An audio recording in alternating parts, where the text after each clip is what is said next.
Buongiorno, mi chiamo Filippo Mondoloni, ho 40 anni, insegno lingua corsa in scuole materni e elementari, sono originario di Pitretto e sono di nuovo impegnato in una radio Frequenza Nostra, una radio a pro di lingua corsa.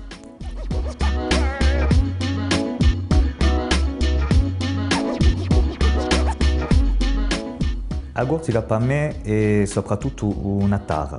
in cui sono radicato, dove sono radicati i miei anziani, i miei figlioli, la mia famiglia e poi soprattutto dove sono radicati una lingua, una cultura, una storia e la Corsica per me è un tutto, è quasi un elemento vitale per me, è quasi un secondo cuore, un secondo polmone.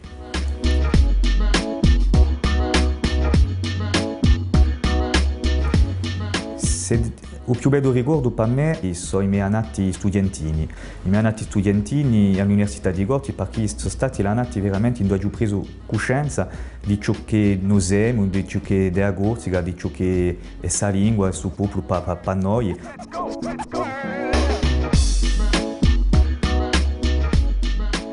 luogo in cui mi sento bene è il paese, il mio paese. Quando vado in paese mi sento veramente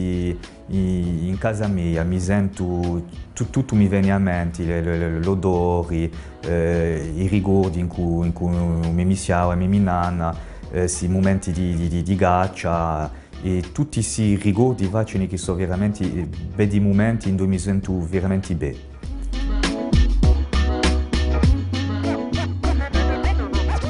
La personalità che è una rivalenza per me allora, non è mica un personaggio conosciuto, l'ho già studiato giusto appunto quando ero all'università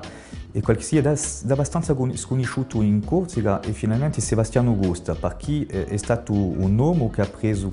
parte alla rivoluzione corsa ma che ha dato tutto per la rivoluzione, che ha speso tutta la sua fortuna per aiutare la rivoluzione e soprattutto è quello che ha scritto la Costituzione di Corsica, la Dichiarazione di Indipendenza e è vero che oggi si trova, può essere mica abbastanza statue, monumenti o caruggi a uso nome.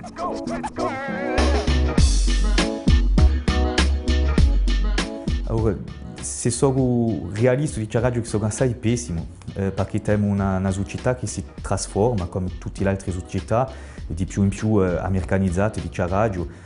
in cui un capitalismo che invadisce un po' tutti i valori della società, di un soldo. È vero che mi faccio abbastanza paura per la vena, ma diciamo che dopo che ho un citedo, che ha 4 anni, vedo la fare in maniera differente e voglio credere in la vena paredo.